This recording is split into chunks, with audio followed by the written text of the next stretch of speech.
इदं सुरूपं तथा वा कलत्रं यशश्चारुचित्र धनं मेरुतुल्यम् मनश्चेन लग्नं गुरोरङ्घ्रिपद्मे ततः किं ततः किं ततः किं ततः किम्।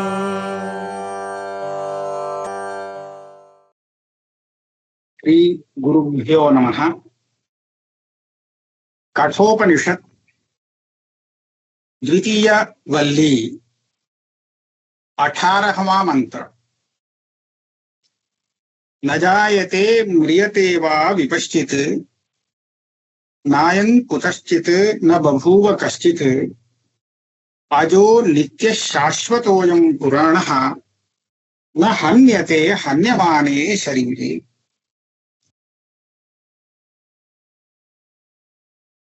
नचिकेता ने यमराज से यह प्रश्न किया था, अन्यत्र धर्मात् अन्यत्राधर्मात् अन्यत्रास्मात् कृताकृतात् अन्यत्र भूताच्च भव्याच्च यत्तत् पश्यसि तद्वत्। अर्थात धर्म का साधन और धर्म का फल, इन तीनों से जिसका संबंध नहीं है, और अधर्म का साधन और अधर्म का फल दुख, उससे भी जिसका कोई संबंध नहीं, और कालत्रय से संबंध जिसको नहीं है, और जो कार्य भी नहीं है और कारण भी नहीं है, तो इस तरह जो आत्म वस्तु है, आत्मा का वास्तविक स्वरूप है, जिसको आप देख रहे हैं, आपके अनुभव में वह वस्तु आ रहा है, तो उसके बारे में बताइए, ऐसा नचिकेता ने प्रश्न किया। तो उसी का उत्तर दे रहे हैं, न जायते म्रियते वा। तो इसके पूर्व में 2 मंत्र में उस आत्मा को समझने के लिए उपाय के रूप में एक आलंबन ओंकार को दिया। यह जो ओंकार है, उस ओंकार रूप आलंबन को लेकर के पर अथवा अपर ब्रह्म का ध्यान करने से, उपासना करने से, उससे चित्त शुद्धि और चित्त एकाग्रता प्राप्त हो जाती है, और उसके द्वारा इस सूक्ष्म आत्म तत्व का ज्ञान मिल सकता है। तो इसलिए उपाय के रूप में ओंकार रूप आलंबन का उपदेश दिया इसके पूर्व 2 मंत्रों में। अब यहाँ पर साक्षात उस आत्म स्वरूप का वर्णन कर रहे हैं। न जायते म्रियते वा।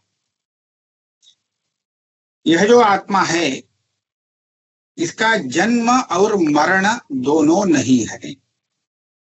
जन्म और मरण दोनों की प्राप्ति कैसे? तो यहां यह सूचित हो रहा है, जो जीवात्मा जिसके बारे में प्रश्न किया था, येजं प्रेते विचिकित्सा मनुष्ये अस्तित्वेके नायमस्तीति चेके, ऐसा नचिकेता ने तीसरे वर्ग के रूप में जिस आत्म स्वरूप का प्रश्न किया था, वह जीव स्वरूप और अन्यत्र धर्मात् अन्यत्राधर्मात्, इस प्रश्न में कालत्रय अपरिच्छिन्न उसका जो वास्तविक स्वरूप, दोनों वास्तव में एक ही है। अन्यत्र धर्मात् अन्यत्राधर्मात्, इस मंत्र में जिस आत्म स्वरूप का प्रश्न किया है, वही आत्म स्वरूप कार्यकरण संघात उपाधि के द्वारा जीव के रूप में लोक में प्रतीत हो रहा है। तो इस तरह यह दूसरा प्रश्न नहीं है, वही प्रश्न है। उसी जीव विषय का प्रश्न का यथार्थ स्वरूप जानने के लिए फिर से नचिकेता ने प्रश्न किया। तो इसीलिए जीव के रूप में जब प्रतीति हो रही है, तो उस समय इस यथार्थ आत्म स्वरूप का जीव के जन्म और मरण के साथ कोई संबंध नहीं है। यह दिखाने के लिए यमधर्मराज बोलते हैं, न जायते म्रियते वा। विपश्चित। विपश्चित इस शब्द का अर्थ सामान्यतः ज्ञानवान ऐसा होता है, लेकिन यहाँ चैतन्य स्वरूप को लेना है। तो ज्ञान स्वरूप जो आत्मा है, उस आत्मा का जन्म अथवा मरण दोनों ही नहीं है। न जायते म्रियते वा। और नायम कुतश्चित न बभूव कश्चित। यह जो आत्मा स्वरूप उसका वास्तविक पारमार्थिक स्वरूप है, वह किसी कारण के वश से नहीं है। किसी दूसरे कारण से ऐसा इस आत्मा का स्वरूप है, ऐसा कुछ नहीं। और ये जो स्वरूप है आत्मा का, उस आत्मा स्वरूप से कुछ कार्य उत्पन्न हुआ, ये भी बात नहीं। अर्थात यह आत्मा स्वरूप कारण भी नहीं, कार्य भी नहीं। तो पहले ना अन्यत्रास्मात् कृता कृतात् ऐसा जो कहा था, वही बात यहाँ भी मालूम पड़ रहा है। नायम कुतश्चित न बभूव कश्चित। यह आत्मा स्वरूप किसी दूसरे कारण से हुआ है, ये बात नहीं। और इसका आत्मा स्वरूप से कुछ दूसरा उत्पन्न होगा, ये होता है, ये भी नहीं। और इसीलिए अजः नित्यः शाश्वतः अयम पुराणः। अयम ये आत्मा अज है, नित्य है, शाश्वत है और पुराण है। अज इसका अर्थ जिसका जन्म नहीं है वह अज है। नित्यः, नित्य माने जिसका विनाश नहीं है वह। और शाश्वतः, जन्म और विनाश के बीच में और भी अवस्थाएं हैं, भाव विकार। यहाँ अपक्षय, क्षय रूप विकार नहीं है, यह कहने के लिए शाश्वतः यह शब्द का प्रयोग हुआ है। और पुराण, ये पुराण शब्द का यहाँ पर अर्थ किया गया है सर्वदा नवहि। कभी भी वो पुराना होता नहीं, सब जगह सब सर्वदा एक रूप है। सामान्यतः जो पुराना कहा जाता है वो भी किसी काल में नया रहता है। उत्पन्न होकर के थोड़े समय के लिए सभी वस्तु नए रहते हैं और बाद में पुराने हो जाते हैं, क्योंकि उनमें नवावस्था वो चली जाती है और पुराना अवस्था आ जाती है। इस तरह के अवस्था भेदों का संबंध ही नहीं है अपने आत्मा के पारमार्थिक स्वरूप में।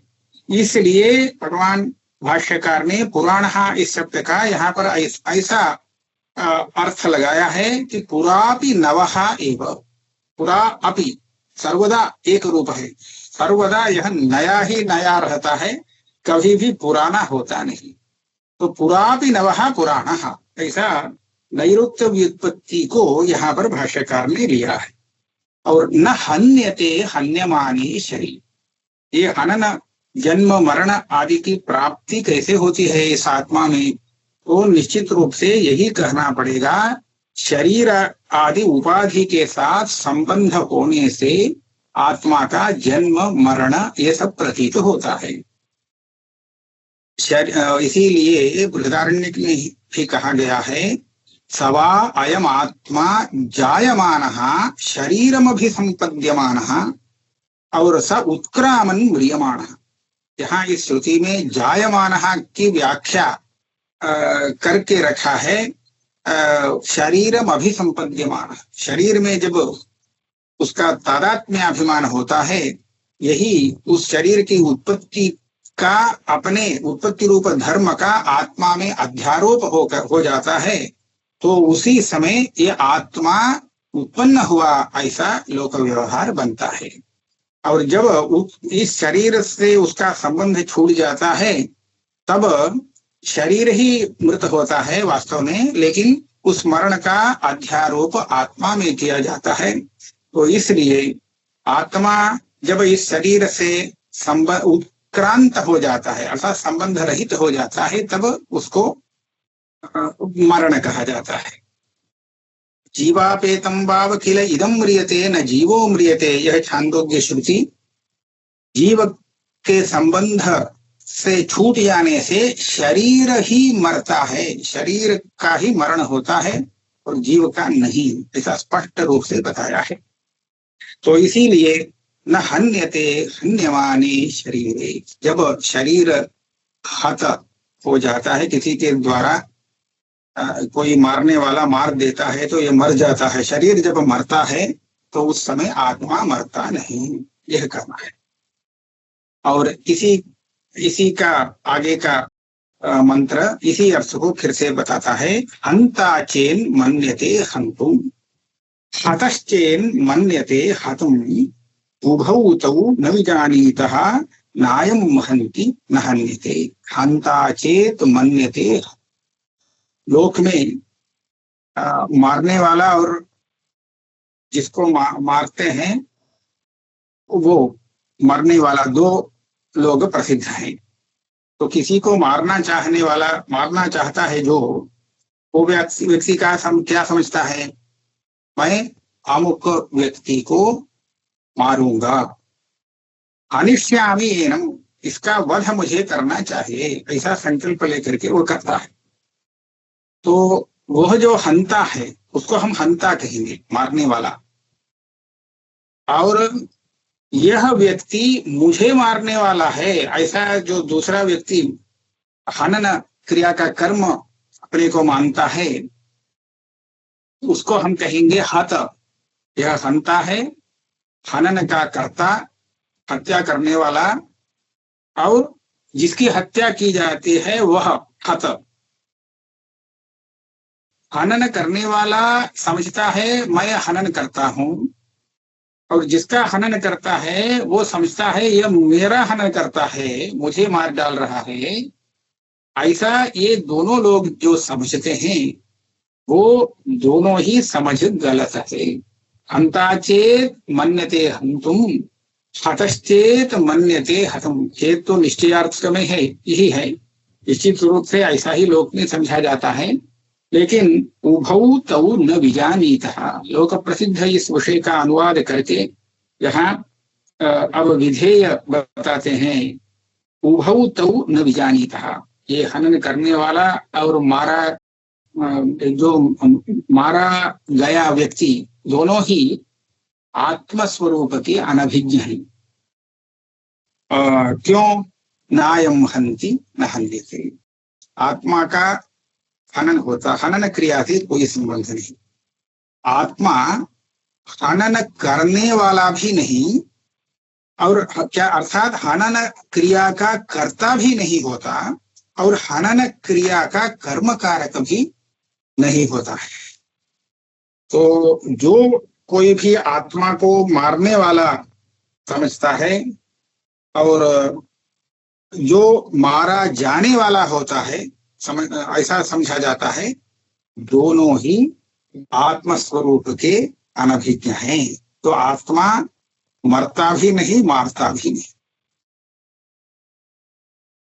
अब आगे, इसके आगे यह आत्मा सर्वात्मा है यह दिखाता है, यह दिखाना है, यह अपूर्व विषय है। अभी तक तो आत्मा का नित्यत्व सिद्ध हो चुका है, उसका कोई भाव विकार नहीं है, यह भी सिद्ध हो गया। लेकिन सभी शरीरों में एक आत्मा है, यह तो अभी सिद्ध नहीं हुआ है। तो उसके लिए ये अग्रिम मंत्र आता है। अणोरणीयान महतो महीयान आत्मास्य जंतोर निहितो गुहायाम तम अक्रतुः पश्यति वीतशोकः धातु प्रसादान महिमानम आत्मनः। इस मंत्र के पूर्वार्ध में आत्मा को सर्वात्मा बताया गया है, आत्मा का जो सर्वात्मकत्व है वो बताया गया है। और इस आत्मा के यथार्थ स्वरूप को देखने के लिए क्या साधन चाहिए यह उत्तरार्ध में बताया गया। तो क्या कहा गया है पूर्वार्ध में? अणोरणीयान, अणु, अणु से भी छोटा, अत्यंत उससे भी छोटा जो है वो भी आत्मा है। और महान से महान, सबसे बड़ा महत जितना बड़ा कि जिससे ज्यादा बड़ा कुछ हो नहीं सकता है, ऐसा जो व्यक्ति जो वस्तु है वो भी यही आत्मा है। तो ये जो आत्मा है वह सबकी आत्मा है। तो जो छोटा वस्तु है, छोटे से छोटा जो वस्तु है अत्यंत सूक्ष्म, वो भी यही वस्तु, उसकी भी आत्मा यही है। और सबसे बड़ा जो है उसकी भी आत्मा यही है। तो ये आत्मा छोटे से छोटा भी होता है, बड़े से बड़ा भी होता है, तो बीच में जो कुछ है वो भी होता है, सब कुछ होता है यही आत्मा। इसको कहते हैं सर्वात्मकता, सर्वात्मता। तो आत्मा इस तरह सबकी आत्मा एक है, यह दिखाना है। ये कहाँ पर हम देख सकते हैं, कहाँ पर है? तो अस्य जंतोर निहितो गुहाभ्याम। अस्य जंतो, यहाँ प्राणी मात्र को लेना है। भगवान भाष्यकार तो यहाँ पर अस्य जंतु का अर्थ लिखे हैं ब्रह्मादि स्तंभ पर्यंत प्राणी जातस्य। ब्रह्मा, ब्रह्मलोक में जो ब्रह्मा है उनसे लेकर के अत्यंत क्षुद्र कीट जो है स्तंभ, उसमें भी प्राणी है, उसमें भी आत्मा है। तो ब्रह्मा से लेकर के अत्यंत कीट तक समस्त प्राणियों में यह है, यह आत्मा है। कहाँ पर है? तो कहते हैं निहितो गुहायाम, समस्त जंतुओं की गुहा में। गुहा माने क्या लेना है? गुहा शब्द का अर्थ हृदय, शरीर में हृदय। हृदय सब प्राणियों को होता है अथवा नहीं, मालूम नहीं, लेकिन सभी प्राणियों का अंतःकरण होता है। अंतःकरण जो है वह हृदय, हृदय में होने वाला, हृदय उसका एक असाधारण स्थान है, इसलिए हृदय शब्द से यहाँ अंतःकरण को लेना है। और उस अंतःकरण में यह आत्म स्वरूप दिखता है, क्योंकि वहीं पर यह रखा गया है। निहितो गुहायाम, वहीं पर स्थित है। सभी प्राणियों में जो भी ज्ञान साधना अंतःकरण है, तो उस अंतःकरण में यह आत्मा स्थित है। आप वहां देख सकते हैं इस आत्मा को। लेकिन कौन देख पाएगा इस आत्मा को? तो कहते हैं तम अक्रतुहु पश्यति। इस तरह का जो आत्मा स्वरूप है उसको कौन देख सकता है? तो कहते हैं अक्रतु। क्रतु शब्द से यहाँ काम यह अर्थ लिया है। क्रतुः संकल्प काम। तो यह कहा गया है यहाँ जिसको कामना कुछ नहीं रहता है। अर्थात भगवान भाष्यकार कहते हैं दृष्ट अदृष्ट बाह्य विषय उपरत बुद्धि ही। इहलोक में जो भी दृष्ट विषय सुख है अथवा अग्रिम जन्म में प्राप्तव्य जो भी दृष्ट सुख है, अदृष्ट सुख जिसको कहते हैं, इन सभी सुखों से जिसकी कामना हट गई हो तो अत्यंत वैराग्य संपन्न, यहाँ मूत्रार्थ फल भोग विराग, ऐसा कहते हैं ना। ऐसा जो वैराग्य संपन्न व्यक्ति है वह देखता है। तम अक्रतुः पश्यति, इस आत्मस्वरूप को वह साक्षात्कार करता है। तो वहां ये कहते हैं और एक साधना धातु प्रसादा। धातु, यहाँ धातु शब्द से धारणात् धातवः इस व्युत्पत्ति से अपने शरीर इंद्रिय संघात में इंद्रियों को लिया गया है। करण कहते हैं उनको। तो इंद्रियों को धातु शब्द से लिया है। ये इंद्रियां अपने अपने विषय में जब संचार करती हैं तो उस समय वो अशांत रहते हैं, प्रसन्न नहीं। उस विषय को प्राप्त करने के लिए बहुत उनको प्रयत्न करना पड़ता है। तो इस तरह उस समय उनमें शांति होती नहीं। और जब वैराग्य होने से अपने विषयों से वह विमुख हो जाते हैं तब इंद्रिय और मन ये सब प्रसन्न हो जाते हैं। यही धातु प्रसादा। प्रसाद शब्द से विषयों की आशा, कामना से जो कुछ व्याकुलता थी वो व्याकुलता जब शांत हो जाती है, होती नहीं, तब अपने इंद्रिय प्रसाद युक्त बन जाते हैं। एवंच क्रतु का अक्रतु से कामना रहित वैराग्य संपन्न ऐसा अधिकारी को बताया, और उस वैराग्य का फल कहा इंद्रिय प्रसाद, धातु प्रसाद। तो वैराग्य होने से इनके कर्ण अत्यंत प्रसन्न निर्मल हो जाते हैं। तो ऐसी स्थिति में उस आत्मा के महिमानम, आत्मनः महिमानम, आत्मा का जो वास्तविक स्वरूप है उस स्वरूप को साधक देखता है, पश्यति। और जब देखता है तो वीतशोको, आत्मा का यह जो दर्शन है, यह दर्शन उसके शोक निवृत्ति का हेतु बनता है। अतः आत्मज्ञान का फल क्या है? तो शोक राहित्य, वीत शोको भवति। अगर अभी जो इस मंत्र के उत्तरार्थ में साधन बताया गया, वैराग्य और धातु प्रसाद, इंद्रियों का निग्रह करके प्रसन्न बनाना, शांत रखना, और ये दोनों अगर नहीं है किसी के पास, तो वह इस आत्मा के यथार्थ स्वरूप को कभी नहीं जान सकता। ये कहते हैं क्योंकि इतना अध्यारोप उस आत्मा में हो गया है कि विचित्र रूप से वह आत्मा दिखता है। आत्मा कुछ नहीं करता है तो भी उसको आरोपित रूप से दिख रहा है सबको। अगर बिल्कुल नहीं दिखता तो उसको समझाना कोई बड़ी बात नहीं, किसी तरह समझा सकते हैं, लेकिन विपरीत रूप में दिखता है और प्रत्येक को अलग अलग रूप से दिख रहा है, तो ऐसी स्थिति में विरुद्ध रूप में दिखने वाले इस आत्मा के यथार्थ स्वरूप को समझना बहुत ही कठिन है। तो उसके लिए वैराग्य और इंद्रियों की शांतता, प्रसन्नता, ये दोनों अवश्य साधन साधक को संपादन करना चाहिए। ये कहते हैं आगे, आसीनो दूरम व्रजति शयानो याति सर्वतः कस्तम मदामदम देवम मदन्यो ज्ञातुमर्हति।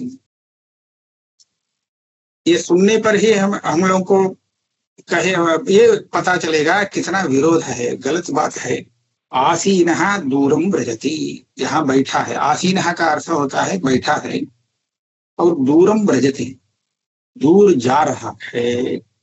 अगर जा रहा है तो बैठा नहीं हो सकता है, बैठा है तो वह कहीं नहीं जाता है। तो ये दोनों विरुद्ध धर्म हैं। अब गाड़ी में बैठकर जाता है ये बात अलग है, आसीन में एक स्थिर जगह में जब बैठा है तब वही व्यक्ति कहीं दूर यात्रा कर रहा हो, ऐसा ये संभव नहीं है, लोक में संभव नहीं है। लेकिन कि ऐसे विरुद्ध धर्मों को हम अपने आत्मा में देखते हैं। इसके पूर्व में उपनिषद भी कहती है, तदेजति तन्नेजति तद्दूरे तद्वंतिके। अब ये सब जो है देखते हैं तो आत्मा अत्यंत विरुद्ध धर्म वाला दिखता है। तो इसीलिए वह दुरूह है, उसको ठीक से समझना, उसका वास्तविक स्वरूप को समझना कठिन है, यह दिखाते हैं। और शयानो याति सर्वतः, शयान ये सोया हुआ है और सब जगह जा रहा है। एक जगह सोना और सब जगह उसका संचार, ये कैसे संभव है? ये भी विरुद्ध है। अगर सोता है तो कहीं जाता नहीं, जाता है तो सोता नहीं। तो दोनों ये एक समय में एक आत्मा में ये दोनों क्रियाएं हो नहीं सकते। तो इस तरह विरुद्ध धर्म वाला है, वह दिखता है, विरुद्ध धर्म वाला नहीं है, ऐसा विरुद्ध धर्मों से युक्त वह आत्मा दिखता है आरोपित रूप में। और मदामद, समद और अमद, यहाँ मदी हर्षे ऐसा धातु का अर्थ लेना है, सहर्ष और अहर्ष, हर्ष के साथ भी होता है और हर्ष शून्य भी वही आत्मा होता है। तो एक ही आत्मा हर्ष सहित और हर्ष रहित इस तरह अनेक विरुद्ध धर्म उनमें उस आत्मा में दिखते हैं। इसीलिए उसको जानना सामान्य साधन रहित जंतुओं के लिए संभव नहीं है। जो पुरुष धौरेय वैराग्य संपन्न हो करके इंद्रियों को अपने वश में रख करके मन को प्रसन्न शांत बना के रखा है, वही इस आत्मा के यथार्थ स्वरूप को देख सकता है। तो इसको कहते हैं मदन्यः कः ज्ञातुमर्हति, कस्तम मदामदं देवं मदन्यो ज्ञातुमर्हति। यमराज कह रखते हैं मुझसे अन्य कोई दूसरा उस वस्तु को कैसे देख सकते, ऐसे आत्मस्वरूप को कैसे समझ सकता है कोई।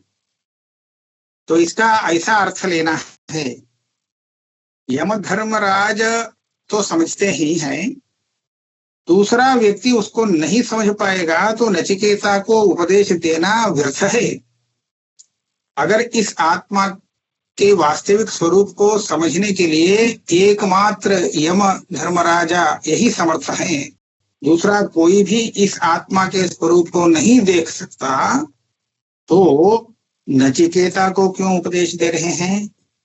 वो भी तो नहीं देख पाएगा। तो इसीलिए यहाँ पर ऐसा अर्थ लेना चाहिए, उस आत्मा से भिन्न उस जो कोई रहेगा वह उस आत्मा को नहीं समझ पाएगा। मद अन्यो ज्ञातुम अर्हति। जो कारण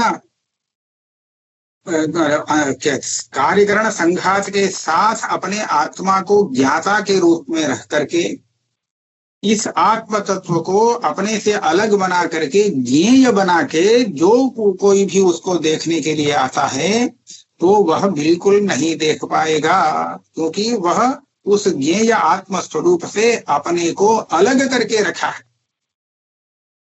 जब उस आत्म स्वरूप को अपने आत्मा के रूप में वह पहचानता है तभी उस आत्मा का दर्शन हो सकता है, और जब तक उसको अपने से दूर दूसरा बना के देखता है तब तो उस आत्मा का साक्षात्कार संभव नहीं। अब आत्मा के अहम ब्रह्मास्मि ऐसा साक्षात्कार वाले हैं अपने उपदेशक ये नचिकेता के गुरु यम धर्मराज। तो वो क्या कहते हैं, वो अभी आत्मा के स्वरूप में हैं और वह इस आत्मा जिस आत्मा को देख रहे हैं, नचिकेता ने प्रश्न किया था यत् तत् पश्यसि तद्वद, तो जिस आत्मा का अनुभव कर रहे हैं उस आत्मा के स्वरूप से भिन्न होकर के जो कुछ कोई भी देखता है तो वह देख नहीं पाएगा, और जो भी आत्मा को देखता है वह मुझसे अन्य नहीं है, क्योंकि मैं भी वही आत्म स्वरूप हूँ, वो देखने वाला भी वही आत्म स्वरूप है। इसलिए उस आत्म स्वरूप से अलग अपने को देखने वाला कभी भी उस आत्म स्वरूप का साक्षात्कार नहीं कर सकता है। यह कहने के लिए मदन्यः ज्ञातुम नार्हति, कहा ज्ञातुमर्हति, वो भी न ज्ञातुमर्हति। तो इस तरह यहाँ पर जो साधन कहा गया है वैराग्य और अंतःकरण उपशम आदि, ऐसे साधन संपन्न व्यक्ति ही उस आत्म स्वरूप को अपनी आत्मा के रूप में देख सकते हैं और दूसरा नहीं। अशरीरम शरीरेषु अनवस्थेषु अवस्थितम महांतम विभुम आत्मानं मत्वा धीरो न शोचते। तो ये जो आत्मा है वह कहाँ पर देखने योग्य है, और इस आत्मा को देखने से शोक निवृत्ति पहले भी ये फल कहा गया, यहाँ भी कह रहे हैं। वह आत्मा अशरीरः, उसका स्वरूप शरीर से भिन्न है, शरीर से संबंध रहित है, तो शरीर आत्मा नहीं है। लेकिन इस शरीर में ही हमें आत्मा को देखना पड़ता है। देखने के लिए तो शरीर एक साधन है। तो इस तरह देखेंगे तो जितने शरीरेषु, यहाँ ब्रह्मादि स्तंभ पर्यंत सभी शरीरों में यह आत्मा का वास है। वह आत्मा अवस्थित है, लेकिन उसके ये शरीर सब अनवस्थित है। अनवस्थित है इसका अर्थ वो सब नष्ट होने वाले हैं, विनाशी है, नश्वर हैं, लेकिन उनमें वास करने वाला यह आत्मा जो है वह नित्य है। तो ऐसे नित्य आत्म स्वरूप को महानतम विभुम, ये बहुत बड़ा है और सर्वगत है, इस तरह का यह जो आत्म स्वरूप है, उस आत्म स्वरूप को जो श्रवण मनन करके जान लेता है, मत्वा, वही धीर है। और ऐसा धीर, धीर का अर्थ धीमान, ज्ञानवान। तो इस तरह आत्मा को जानने वाला आत्मज्ञानी न शोचती, क्योंकि उसको शोक, उसके पास शोक का कोई हेतु ही नहीं। तो शोक का कारण न होने से उसे शोक होता नहीं। यह आत्मज्ञान का फल यहाँ बताया गया है।